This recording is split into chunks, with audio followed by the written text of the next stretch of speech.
네, 안녕하십니까. 네. 자, 저번 시간에는 경매의 편견들에 대해서 공부를 했습니다. 그 요약을 한번 해드리자면, 경매의 편견은 왜 배웠냐? 물건 검색할 때 우량 물건과 그렇지 않은 물건을 구별해내는 눈을 키우기 위해서 경매의 편견이 필요하다, 이렇게 얘기했습니다. 경매의 편견도 다양하게 제가 설명해 드렸죠. 경매에 대해서 안 좋은 생각들, 뭐가 있었습니까? 경매는 남의 집을 뺏는 것 같다. 또 경매는 왠지 하면 망한다던데, 경매로 사기당한다던데, 요런 얘기들 되게 많습니다. 원래 옛날에 보면 사람들이 부동산 하면 사기꾼이다. 이런 어떤 눈들이 있습니다. 제가 부동산을 처음 시작하려고 할 때도 그 당시에 그런 눈들이 되게 많았어요. 그러니까 분명히 이상하게 한국 사회에서 돈을 가진 사람은 다 부동산을 한 사람들인데, 희한하게 나 부동산을 한다라고 하면 왠지 사람들이 색을 어떻게 보냐면, 쟤 좀 날라리 아니야? 또는 사기꾼 아니야? 이런 견해들이 솔직히 있었습니다. 그런 눈들이. 그런데 이제 그런 것도 돈이 없을 때 그런 게 있지. 돈이 생기기 시작하니까 그런 말들이 쏙 들어갑니다. 희한하게. 그리고 또 옛날에는 한국 사회에서 돈에 대해서는 편견이 많이 있었습니다. 돈을 가진 사람들에 대해서 싫어하는 눈이 있었어요. 부동산으로 이렇게 돈을 벌었다 보면 왠지 뭡니까? 투기지, 이렇게 생각을 합니다. 열성껏 안 벌었지. 근데 대체적으로 경매는 처음부터 끝까지 열성껏 해야만 벌리지 투기로 안 벌립니다. 사놓고 그냥. 그러니까 그런 점을 잘 아셔야 되고, 오늘 하실 것은 부자 마인드입니다. 저희 앞서도 설명했지만 경매 기초반에서 가장 중요한 과제가 부자 마인드죠. 25페이지 한번 보시죠. 25페이지. 부자 마인드는 왜 필요한가? 부자 마인드의 위치에 대해서 설명을 해드릴게요. 대부분의 사람들은 경매를 한다 그러면은 경매 이꼬르 권리 분석이다, 이렇게 생각합니다. 대부분. 지금 시중에서 경매 책을 쓴 사람들 책을 보면 권리 분석이 경매의 80에서 90%니 가장 잘 챙겨보세요 그래놓고, 그런 사람들 책을 보면은 400페이지, 500페이지쯤 되고, 있는 거 없는 거 다 모아다가 그냥 다 진열을 해놓습니다. 지식을 나열해 놓는 거죠. 그런 방식은 틀렸다라고 하는 게 제가 늘 가르치는 방식입니다. 지식만 가지고 돈이 벌릴 것 같으면 변호사나 법무사가 부자지 여러분들한테 기회가 갈 수가 없습니다. 처음부터. 그러면은 실제적으로 피라미드 구조처럼 돈을 가진 사람은 이 국소수인데, 그럼 이 사람들은 경매 권리 분석을 못해서 그러면은 돈을 못 버느냐? 그게 아니더라 이거죠. 그래서 다른 뭔가가 있다. 그러니까 부자 마인드 시간에는 어떤 걸 가르치냐면은, 첫 시간에는 경매를 왜 해야 되는가? 경매의 실체, 이런 것들을 가르칩니다. 그런 경매의 실체를 알아야지 경매의 편견도 안 빠지겠죠. 그래서 경매의 실체가 무엇인가에 대해서 설명을 해드릴 거고, 두 번째 시간에는 그렇게 터득하고 그렇게 좋은 경매라면 어떤 식으로 공부를 해야만 경매를 잘할 수가 있겠는가, 요걸 가르칠 겁니다. 그러니까 요 두 가지, 그러니까 오늘 부자 마인드 시간에서는 가장 중요한 거다 이거죠. 경매는 잠깐만요, 지우개가. 첫 시간에는 경매는 무엇냐? 경매의 실체. 경매의 실체를 공부하는 시간입니다. 첫째, 경매의 실체. 경매라는 거는 뭐냐? 그냥 법에 의해서 진행되는 시장이다, 이렇게 얘기를 하죠. 대체적으로 우리 사람들이 부자라는 게 꿈입니다. 부자라는 게 꿈인데, 옛날에 신문에 보니까 통상 23억 정도 있어야 23억 3천만 원인가? 그래야 부자다라고 신문에 나오더만요. 23억 정도. 요즘에는 보면은 옛날 한 10년 전에는 안 그랬는데 한 4, 5년 전부터는 대학생들도 맨날 10억 부자, 10억 부자. 책 한 권만 펼치면 무조건 10억이야, 그냥. 그 다음에 노년에 부자 되는 길 어쩌고저쩌고. 그런데 그 10억이란 돈이 얼마나 큰 돈인가를 알아야 됩니다. 그럼 10억이 얼마나 큰 돈이냐? 대부분 연봉 1억을 버는 사람이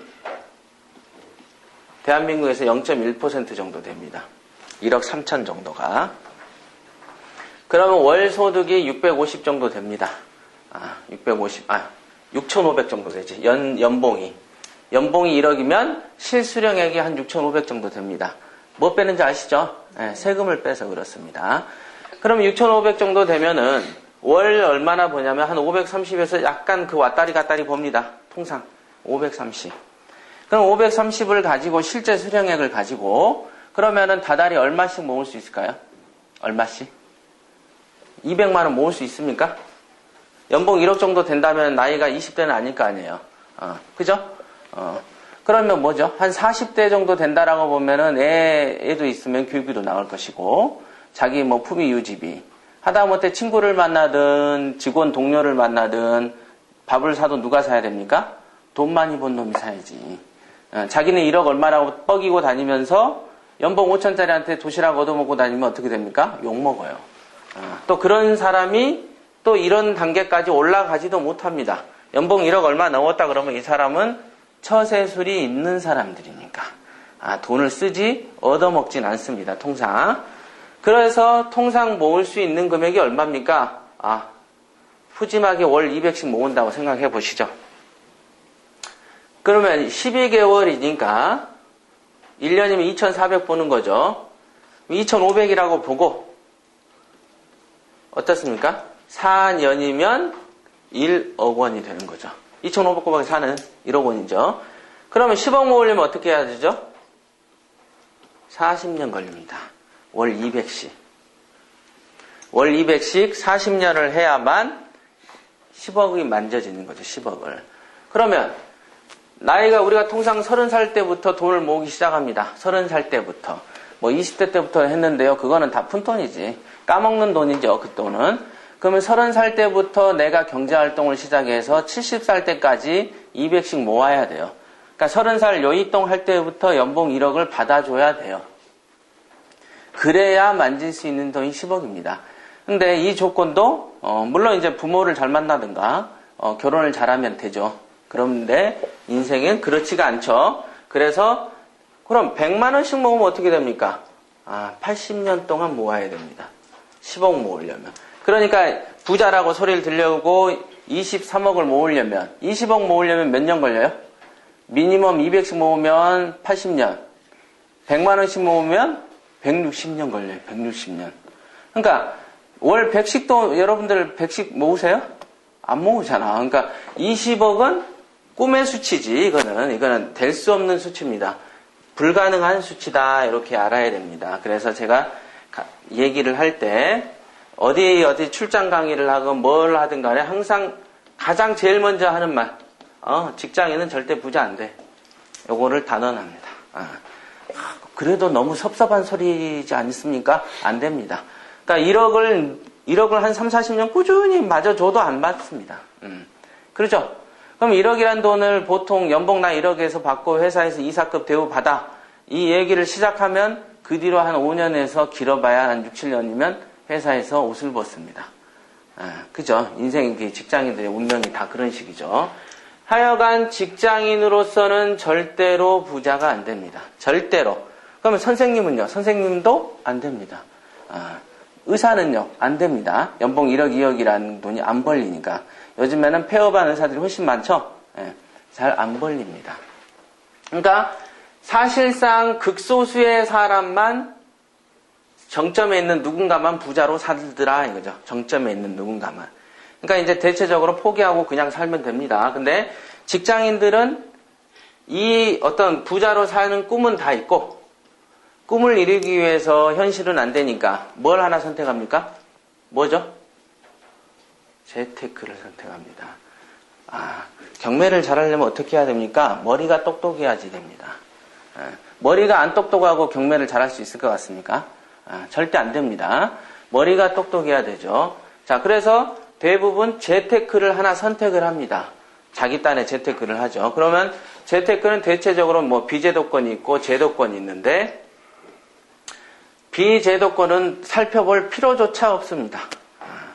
살펴볼 필요도 없는데 지금 뭐 대구 경북 쪽이나 얼마 전에 생겼던 강남 귀족계 사기 사건 같은 경우 보면 어때요? 개사기 장난 아니잖아요. 그런 걸 바로 비제도권 재테크라고 그러죠. 재테크. 자기들 따르면은 은행에 넣어놓는 것보다는 갯돈으로 이자 40% 준다니까 쏙쏙 집어넣죠. 그래서 어떻게 됩니까? 사기를 당합니다. 비제도권에서 돈 벌었다는 사례는 보고된 바가 없습니다. 학계에. 그런 적이 없습니다. 근데도 사람들이 믿어요. 왜? 부자는 되고 싶은데 현재 입장에서는 불가능하니까 하늘에서 동아줄을 내려주니까 일단 잡는 거죠. 썩은 동아줄인지도 모르고 그런 겁니다. 그래서 일단은 비제도권은 거들떠도 안 봐야 됩니다. 거들떠도 뭘 한다. 뭐 주로 이제 저런 게 어디서 유포가 되냐면 찜질방. 저희 어머니도 그런 데서 이제 듣고 다니는데 뭐 별놈의 어떤 아이템들이 많이 있어요. 이거 하면 얼마 준다던데 이러면 어떤다던데 다 그런 것 가짜다. 제도권은 뭐냐? 여러분들이 눈만 뜨고 TV만 키면 맨날 주식하고 펀드도 선전하죠.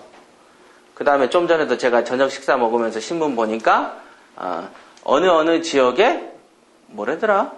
몽베르 시시 인근에 있는 뭐 야산을 불화하는데 1인당 1000평씩 해서 뭐 4,900 얼마씩 어쩌고 이런 거 토지 분양 이런 거 또 뭐 아파트 투자해 가서 아파트 분양 이런 거 있죠. 뭐 이런 거 별놈 것들이 많이 우리를 꼬십니다.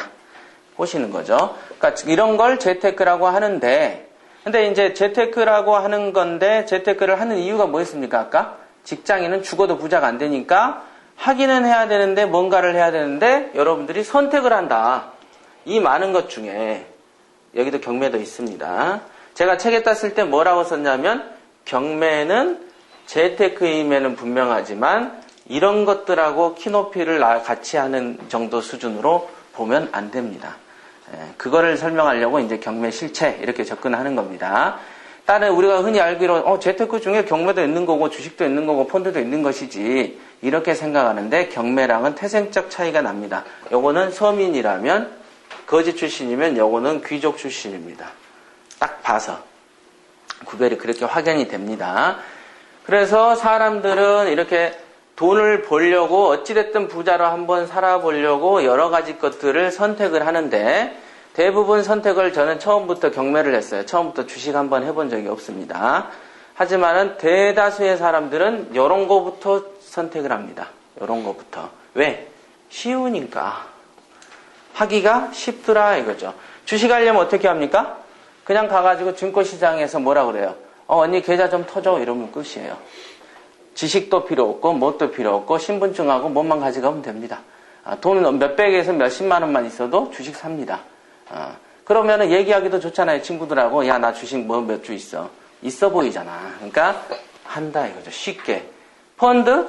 TV만 키면은 펀드 하고 신문에서 펀드 하고 기자들이 막 그러니까 안 들면 바보 같으니까 그냥 하는 거죠. 자, 재테크라는 걸 아까 왜 한다 그랬습니까? 돈을 벌려고. 안 그러면 재테크라는 걸 하지 않으면 어차피 부자라는 건 택도 없으니까 한 번이라도 실현해 보려고 아둥바둥 방법을 쓰다가 보니까 선택한 게 요거라는 거예요. 그러니까 만약에 부자가 되기 위해서 재테크라는 걸 선택을 했으면 부자가 될 수 있는 재테크를 선택을 해야 되는데 그게 아니고 서둘러서 필요로 하다 보니까 이게 부자의 길에 되는 건지 안 되는 건지를 따지기 전에 먼저 한 개, 두 개씩 선택하게 되더라 이거죠. 그러니까 그 말은 뭡니까? 선택할 때 소홀하다는 얘기고 그만큼 부자 되는 거에 대해서 간절히 원하지 않는다는 겁니다. 만약에 절실히 원하면 방법도 신중해야 되는 겁니다. 왜 신중해야 될까요? 여러분들이 한 500년 동안 살면은 신중 안 해도 됩니다. 한 200년 정도는 좀 헛짓 좀 하다가 재산 좀 까먹고 그 다음에 나머지 한 300년 잘하면 되지. 그런데 그렇지가 않습니다. 우리가 보면은 통상 제정신 차려가지고 딱 뭐 하면 30살 때입니다. 통상. 군대 갔다 오고 뭐 하면. 그 다음에 자 돈은 몇 살까지 봅니까? 60살 이 정도 기점입니다.